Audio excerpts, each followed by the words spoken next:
Hi friends, आज हम class 10th के अंदर linear equation in two variables chapter में upstream and downstream से क्वेश्चन करेंगे। ओके, ये चैप्टर में ये जो क्वेश्चन होते हैं अप स्ट्रीम डाउन स्ट्रीम से, उससे बच्चे लोग काफ़ी डरते हैं। मैं आपको बहुत ईजी वे से समझाऊंगी, आपको बिल्कुल भी इससे डर नहीं लगेगा। तो चलो स्टार्ट करते हैं क्वेश्चन। मैंने क्वेश्चन लिया हुआ, ध्यान से इसको देखें। A boat goes 16 kilometre upstream and 24 kilometre downstream in 6 hour. ठीक है। Also, it covers 12 kilometer upstream and 36 kilometer downstream in the same time. Find the speed of the boat in still water and that of the stream. Question में देखिए क्या कह रहा है, question को ध्यान से समझें। क्वेश्चन में कह रहा है कि मेरे पास एक बोट है, ठीक है, जो कि कह रहा है कि 16 किलोमीटर अप स्ट्रीम में जाता है एंड 24 किलोमीटर डाउन स्ट्रीम में जाता है, ठीक है, जिसमें दोनों मिलाकर टाइम दिया हुआ 6 आवर लगते हैं। ओके, और फिर से कह रहा है कि ये फिर 12 किलोमीटर अप स्ट्रीम में जाता है और 36 किलोमीटर डाउन स्ट्रीम में जाता है, तो टाइम दोनों ही केस में सेम ही लगते हैं। तो आपको ये बताना है कि तो स्पीड का आपके पास बोट की क्या स्पीड रही होगी और स्ट्रीम की क्या स्पीड रही होगी।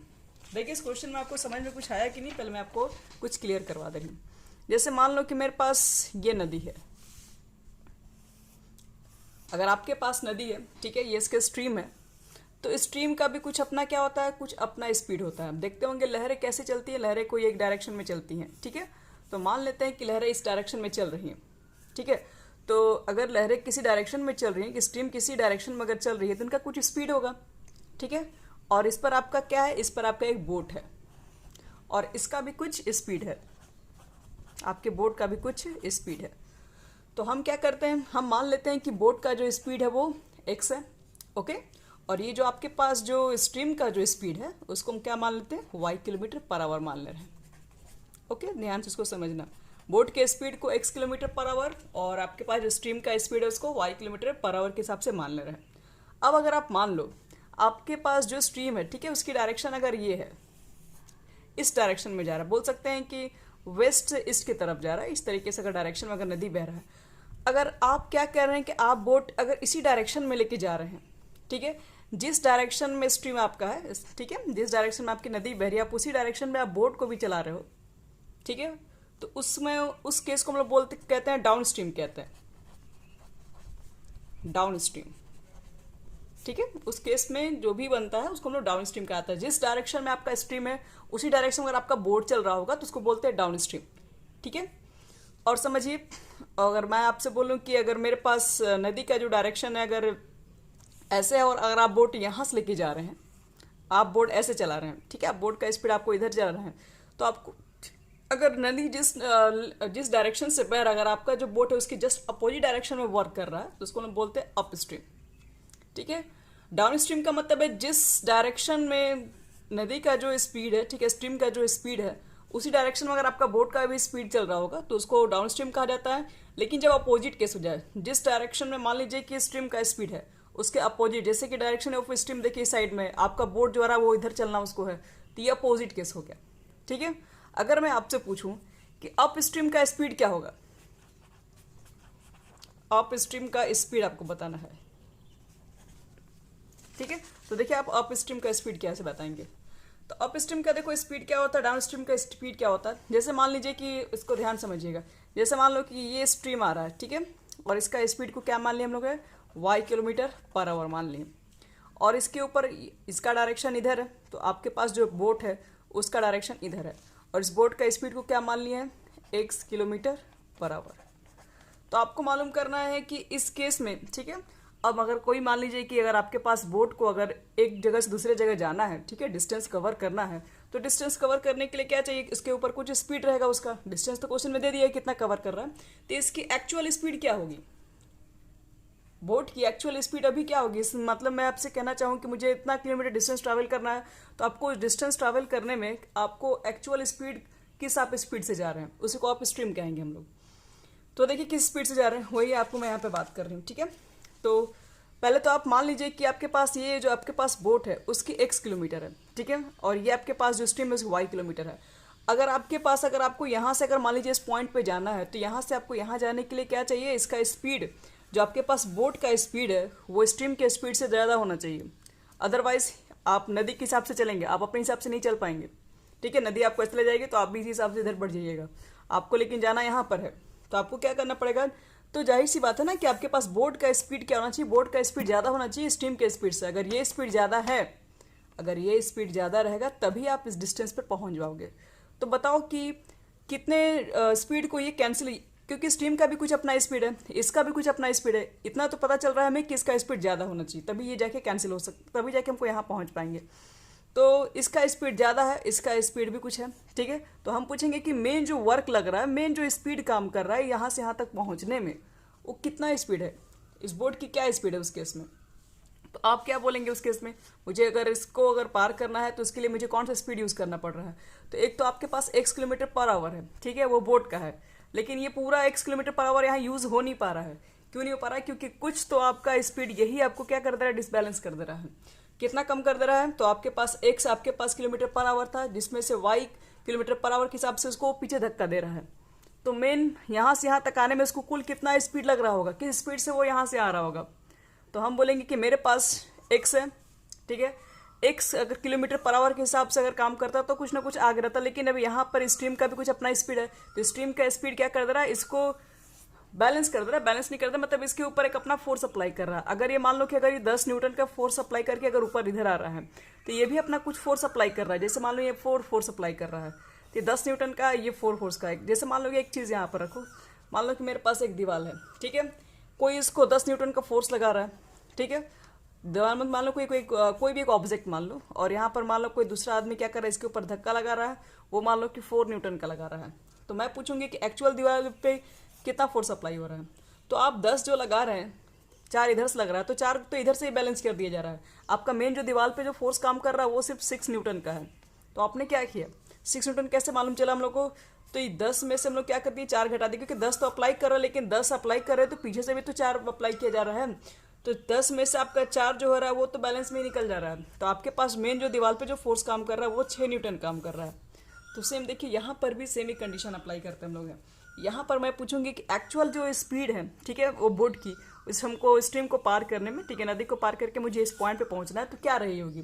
तो आप क्या बोलेंगे, आपका y किलोमीटर पर आवर तो आपके स्पीड को कम कर दिया जा रहा है, ठीक है, तो x किलोमीटर पर आवर आपको चल रहते हैं, लेकिन उसमें से इतना आपको डिसबैलेंस कर दिया गया है। तो एक्चुअल स्पीड क्या रहा होगा, तो आप क्या करोगे, ये आपके पास ज़्यादा स्पीड है, इसमें से इसको निकाल दो, क्योंकि y तो आपको क्या कर रहा है, रोकने में लगा दे रहा है।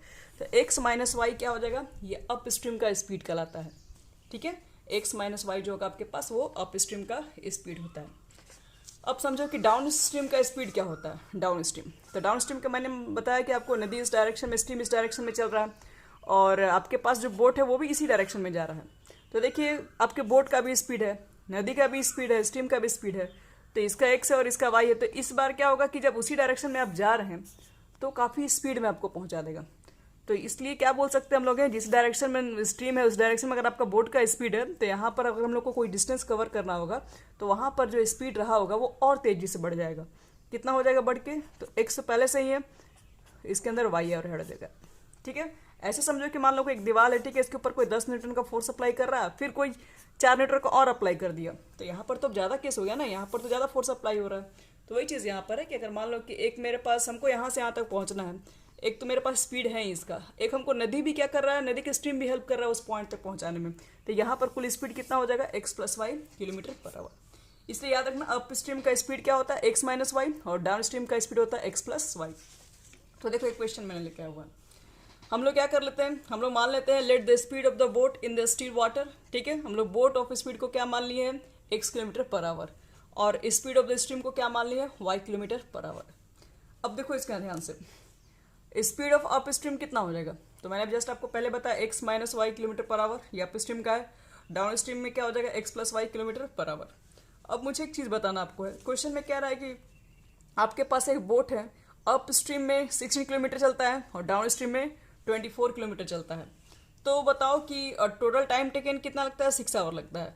तो मैं पूछूंगी आपसे कि बोट जो 16 किलोमीटर अप स्ट्रीम में कवर कर रहा है डिस्टेंस को, ठीक है, उसमें कितना टाइम लगेगा, मतलब 16 किलोमीटर के डिस्टेंस कवर करने में अप स्ट्रीम में मुझे जाना है, तो बताओ क्या टाइम लगा होगा। तो लिखेंगे हम लोग ऐसे, time taken to cover 16 kilometre upstream. तो अप स्ट्रीम हम लोग एक तरीके से टाइम निकाल रहे हैं। टाइम इज इक्वल टू क्या होता है, तो आप जानते हैं कि स्पीड इज इक्वल टू होता है डिस्टेंस बटे में टाइम। अब टाइम निकालोगे तो डी बाई टी, यानी कि डिस्टेंस बटे में क्या हो जाएगा आपके पास, टाइम सॉरी डिस्टेंस बटे में स्पीड हो जाएगा। तो डिस्टेंस कितना आपको कवर करना है 16, स्पीड कितना है तो आप चेक कर लो कि स्पीड कितना मेरे पास है। तो आप स्ट्रीम का स्पीड कितना एक्स माइनस वाई, तो मैंने यहाँ पर एक्स माइनस वाई लिख दिया। ओके, यानी कि 16 किलोमीटर को डिस्टेंस को कवर करने में टाइम आपके पास इतना लगा। फिर देखो, फिर मेरे पास डाउन स्ट्रीम में भी तो चला है क्वेश्चन में, डाउन स्ट्रीम में 24 किलोमीटर चला है 6 आवर में, देख लीजिए यहाँ पे। ठीक है, तो अब क्या करेंगे, उसमें चेक करेंगे कितना टाइम लगा। तो ये चीज़ यहाँ पे लिखेंगे, time taken to cover the 24 kilometre downstream. तो जानते हैं कि अगर आपको टाइम निकालना है तो पहले ऊपर डिस्टेंस लिखना पड़ेगा, फिर यहाँ पे स्पीड लिखना पड़ेगा। डिस्टेंस कितना 24 और डाउन स्ट्रीम का स्पीड क्या होता है, तो एक्स प्लस वाई होता है। ठीक है, और टोटल टाइम टेकन कितना लगता है आपको, क्वेश्चन में दिया हुआ था 6 आवर। तो ये दोनों को हम लोग क्या कर देंगे, यहाँ पे लेके ऐड कर देंगे, 6 आवर के इक्वल कर देंगे। ठीक है, आप चाहेंगे तो यहाँ पर कॉमन लेके कटा भी सकते हैं। हम यहाँ पे जाएंगे तो 2 से कटा देंगे, 8 बार में कट जाएगा, 2 से 12 बार में कट जाएगा और 2 से 3 बार में कैंसिल हो जाएगा। ठीक है, आप कटा के यहीं लिख लीजिएगा। अब देखिए एक और केस के यहाँ पे कह रहा है क्वेश्चन में, क्या क्वेश्चन में कह रहा है, also it covers 12 kilometre upstream and 36 kilometre down stream. ठीक है, चलिए इसको फिर से करते हैं। अगर 12 किलोमीटर अप स्ट्रीम में चल रहा है तो उसमें टाइम कितना लगेगा, तुम लोग क्या लिखेंगे, time taken to cover 12 kilometre upstream. तो आपको टाइम निकालना है तो क्या हो जाएगा, फिर से डिस्टेंस बटे में क्या हो जाएगा, स्पीड हो जाएगा। डिस्टेंस कितने आपको कवर करना है 12, अप स्ट्रीम का स्पीड क्या है, एक्स माइनस वाई है। फिर देखिए time taken to cover 36 kilometre downstream में क्या हो जाएगा, 36 बटा में एक्स प्लस वाई। उसी तरह से काम आपको करना है। और टोटल टाइम क्या लगेगा, तो क्वेश्चन में पहले से कह दिया सेम टाइम लग रहा है, तो हम लोग क्या कर देंगे, फिर यहाँ पर सेम कर देंगे, यानी टोटल टाइम टेकन दोनों को ऐड करके यहाँ पर 6 कर देंगे। और हम चाहेंगे तो देखिए यहाँ ध्यान से, यहाँ से हम लोग यहाँ से 12 6 कॉमन लेके कैंसिल कर सकते हैं। 6 से आप क्या कर दो, कटा ही दो।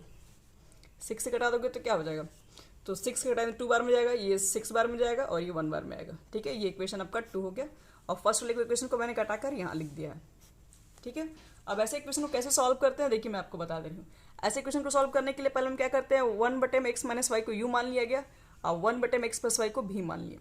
ठीक है, तो आप देखो कि आपका फर्स्ट इक्वेशन क्या हो जाएगा, तो एक्स माइनस वाई को यू माना गया है तो 8u। ठीक है, 1 बटा में एक्स प्लस वाई को भी माना गया तो 12v इज इक्वल टू आपके पास 3 है। इक्वेशन सेकंड से देखो 1 बटा में एक्स माइनस वाई को क्या माने u, तो ये 2u हो गया, 6v हो गया इज इक्वल टू 1। आपको क्या करना है, u और v की वैल्यू निकालनी है। तो हम क्या करेंगे, सबसे पहले देखिए ध्यान से, इस इक्वेशन में अगर हम यहाँ 2 से इंटू कर दें तो ये 12 और 12 ये इक्वल हो जाएगा और ये कैंसिल हो जाएगा। तो आप क्या कर दो, 2 से इसमें इंटू कर दो।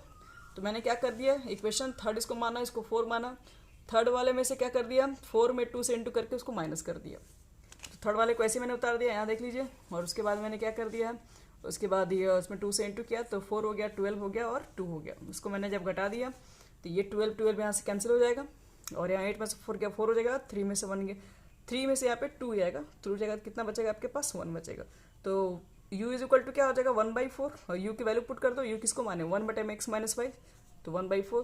तो अब भी देखिए यहाँ पे वैल्यू पुट करने के बाद 1 बटे में एक्स माइनस वाई 1 बटे में 4 हो गया। अब एक्स माइनस वाई 4 के इक्वल है, तो यहाँ से मैंने एक 5वां इक्वेशन मान लिया।